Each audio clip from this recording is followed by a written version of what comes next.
Juvenile offender के एक नए एपिसोड में आप सबका स्वागत है। जैसा प्रॉमिस किया था, एपिसोड भी जल्दी ला रहा हूँ और आज के एपिसोड का टारगेट है 400, क्योंकि अगला ही एपिसोड फाइनल होने वाला है। तो अगर आपको वो देखना है जल्दी से जल्दी सब्सक्राइब करो और हाँ, कमेंट में अपने अगले पसंदीदा एनिमे या फिर मानवा के बारे में बोलना मत भूलना, जो कि आप चाहते हो कि मैं एक्सप्लेन करूँ। एपिसोड के शुरू में हम यंजियल को देखते हैं। वो योंगसियोंग को मारते हुए जा रहा है, उसे जोरदार पंच मारते हुए जा रहा है और कहने लगता है, योंगसियोंग अब मुझे ये मत बताना कि तुम्हारा ये सब कुछ करने का रीजन सिर्फ वही है, बस मेरा कुछ मजाक और मेरा कुछ प्रैंक जो कि तुम्हारे डैड के बारे में मैंने किया था। योंगसियोंग क्या तुम मुझे माफ नहीं कर सकते? बताओ ना, हम एक फैमिली है। कम ऑन योंगसियोंग, क्या सच में मैं मरना डिजर्व करता हूँ? योंगसियोंग भी उसे मारने की कोशिश कर रहा है, पर हम यहाँ पे देखते हैं वो योंगसियोंग के ऊपर भारी पड़ रहा है। इस तरफ बाकी सब भी ये सब देख रहे थे और तभी चोंगसू आगे जाने की कोशिश करता, पर सुजिन उसे रोक देती है और समझाती है ये उसकी रेवेंज है तो उसे ही लेने दो। योंगसियोंग यहाँ पे उसे किक मारता है, पर यंचियल उसे यहाँ पे एक ओपनिंग मिलता है, वो जोरदार पंच मारता है। योंगसियोंग को बहुत ज्यादा तकलीफ हुई जा रहा था। यंचियल कहने लगता है, योंगसियोंग तुमने इतना कुछ करा फाइट सीखने के लिए और तुमने क्या सीखा? ये सब अगर तुम्हें सच में सीखना है हाउ टू फाइट और सच में तुम स्ट्रांग होना चाहते हो तो फिर जो मैंने करा वही तुम्हें करना होगा। तुम्हें दूसरों को मारना होगा 100 नहीं हजारों बार। तुम्हारे दिमाग में कुछ भी नहीं होना चाहिए जब तुम फाइट कर रहे हो। पर तभी वो उसके शोल्डर की तरफ देखता है और कहता है, अरे ये क्या योंगसियोंग, तुम्हारा शोल्डर कुछ अजीब सा लग रहा है। लगता है जब तुम स्केप कर रहे थे तुम्हें बाह पे चोट आया है। और तभी वो बाह पे जोरदार एक पंच मारता है जिससे योंगसियोंग को बहुत ज़्यादा दर्द होता है। वो योंगसियोंग के ऊपर हमला करे जा रहा है और उन्हीं जगहों पर जहाँ पे वो कमज़ोर है, जहाँ पे उसे चोट आया है। और ऐसा करते करते अब योंगसियोंग की हालत बहुत ज़्यादा ख़राब हो चुका है। ये देख के चोंगसू अब खुद को रोक नहीं पा रहा था, चिल्लाने लगता है, योंगसियोंग। और तभी यंचियल कहता है, शुक्रिया शुक्रिया योंगसियोंग, तुम्हारी वजह से मुझे एक नया ज़िंदगी जीने का मौका मिला। तभी हमें पास्ट के सीन दिखाया जाता है जहाँ पे छूटने के बाद शिहुन वो एक जगह खड़ा हुआ था और तभी उसे मिलने के लिए वहाँ पे यंचियल आता है। वो दोनों अपना काम तो कंप्लीट कर चुके थे, पर यहाँ पे यंचियल उससे ब्लैक 10 का 20% मांगता है, क्योंकि अभी भी ऑटोप्सी रिपोर्ट बाकी था और अगर वो उसकी बात नहीं मानेगा तो वो पूरा सच्चाई उसे बता देगा। और इसी वजह से यहाँ पे शिहुन के पास अब कोई रास्ता नहीं था, जिसकी वजह से उसे अपनी कंपनी का 20% शेयर उसे देना पड़ता है।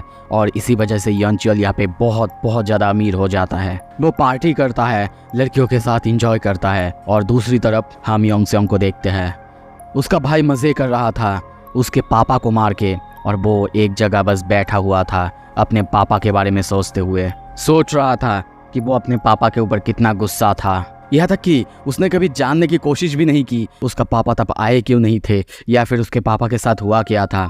इस तरफ उसे मार के अब यंचियल उसकी तरफ आगे आ रहा था और कहता है, योंगसियोंग क्या तुम्हें पता भी है असली प्रॉब्लम क्या है?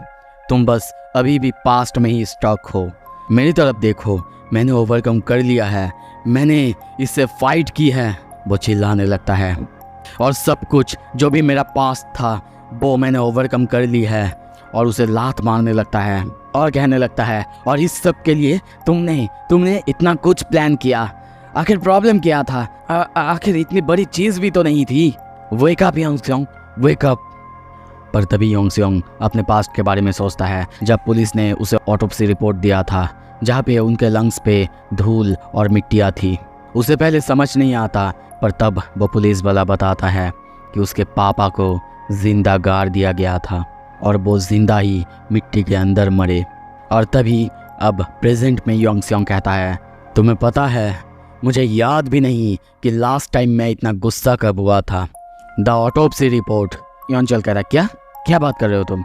योंगसियोंग कहता है, मेरे डैड कैसे मरे तुम्हें पता है? पर वो और कुछ कहता, तभी योंगसियोंग उसके चेहरे पे जोरदार एक खतरनाक पंच मारता है।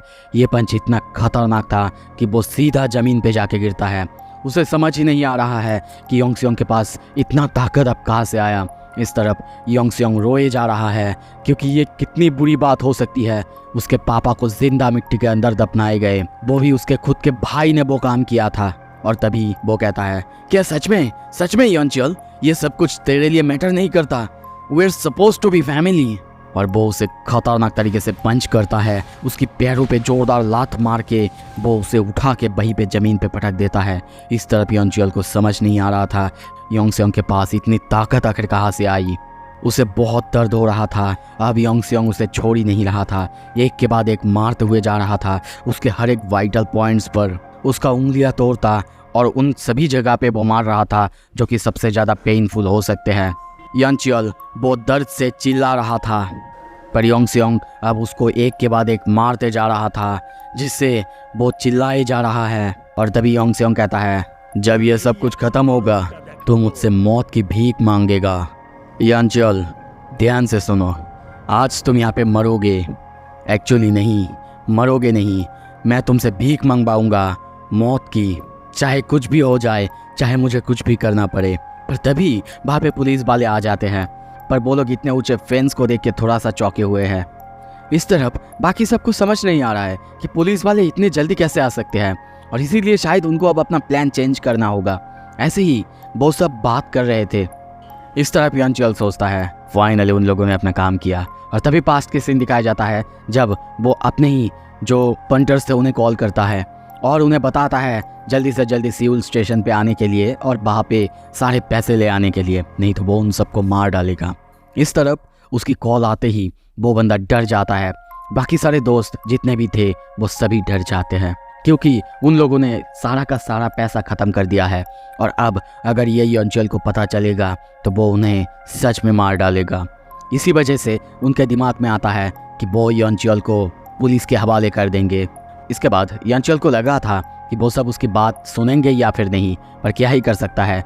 अगर उसे फिर से जेल जाना पड़ा, जेल से बाहर आके वो उन सबको मार डालेगा। यही सोच के वो उसी टैक्सी में जाता है।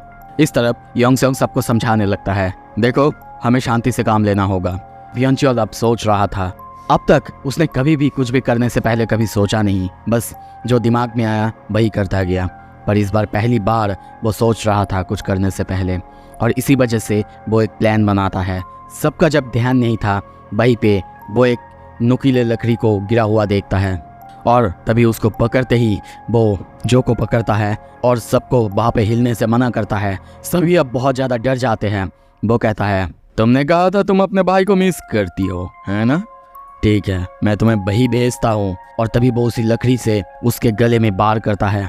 ये देखते ही सुजिन दौड़ के उसे बचाने जाता, पर यंचियल टेजर के मदद से उस पर भी हमला करता है, जिसके वजह से सुजिन वहाँ पे बेहोश होने लगती है। और अब मौका पाके यंचियल भागने लगता है। चोंगसू उसके पीछे जाता है, पर योंगसेयोंग चोंगसू को संभालने के लिए कहता है। इस तरफ यंचियल वो भाग रहा था और सोच रहा था कि उसके पास इतनी ताकत कहाँ से आ सकता है, कैसे आ सकता है, पर उसे कुछ अजीब लग रहा था। चारों तरफ कैमरास थे। वो सोच रहा था शायद वो लोग इसी की मदद से उसे ट्रैक कर रहे थे। और ऐसे ही दौड़ते दौड़ते वो एक बिल्डिंग के पास आ जाता है और वो छुपने के लिए वहाँ पे चला जाता है। अंदर आते ही वो कोई ट्रांसफार्मर्स या फिर कुछ ढूंढने लगता है जिससे वो इलेक्ट्रिसिटी यहाँ पे ला सकता है। वो कोशिश भी करता है, पर तभी हम देखते हैं वहाँ पे योंगसेयोंग आ जाता है और कहता है, मुझे पता था तुम यही आओगे और मुझे पता है शुरू से ही कि तुम कहाँ जा रहे हो, कैसे। तुम्हें लगता है कि कैमरास की मदद से मैं तुम्हें ट्रैक कर रहा हूँ? नहीं, जब तुम बेहोश हो गए थे तब चोंगसू ने मदद की थी। इस तरफ बाहर से हम चोंगसू को देखते हैं, वो दरवाज़ा बंद कर रहा है। तुम्हें पता है तुम्हारे थ्रोट के अंदर, तुम्हें पता है मैं तुम्हें ट्रैक कैसे कर रहा हूँ? तुम्हारे थ्रोट के अंदर एक ट्रैकर लगाया हुआ है। मुझे पता है तुम अभी 2nd फ्लोर पे हो यंचियल। ये सुन के वो चिल्लाता है, क्या? एक लोकेशन ट्रैकर? तुम मुझे कैमरे से नहीं देख रहे थे?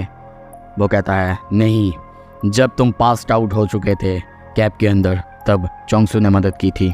और तभी बॉस की तरफ उंगली करता है और कहता है, और हाँ, तुझे क्या लगता है मैं यहाँ पे अकेला क्यों आया हूँ? तभी हम इस तरफ चोंगसू के हाथ में देखते हैं। वो पास्ट की बात सोचता है जब उसने योंगसेयोंग से कहा था, योंगसेयोंग क्या तुम्हें सच में ये सब करने की ज़रूरत है? उसके हाथ में हम गैसोलीन की जार को देखते हैं। यहाँ पे चोंगसू उसे समझाता, पर योंगसेयोंग उसे समझा देता है कि उसने भी कोई अच्छे काम नहीं किए हैं। हालांकि उसने सब कुछ अपने रेवेंज के लिए ही किया है, पर फिर भी वो मॉर्टलिटी और सोशल ऑर्डर से बाहर ही होता है। और इसी वजह से वो बस एक चीज़ चाहता है, जो कि सब कुछ एक साथ ख़त्म करे। और वो कहता है, मैं चाहता हूँ ये मेक श्योर ज़रूर करो कि विक्टिम की फैमिलीज़ वो सब कुछ सिक्योरिटी कैमरास में जो भी कैप्चर हुआ है और जो आगे आने वाला है सब कुछ अपने आँखों से देखे।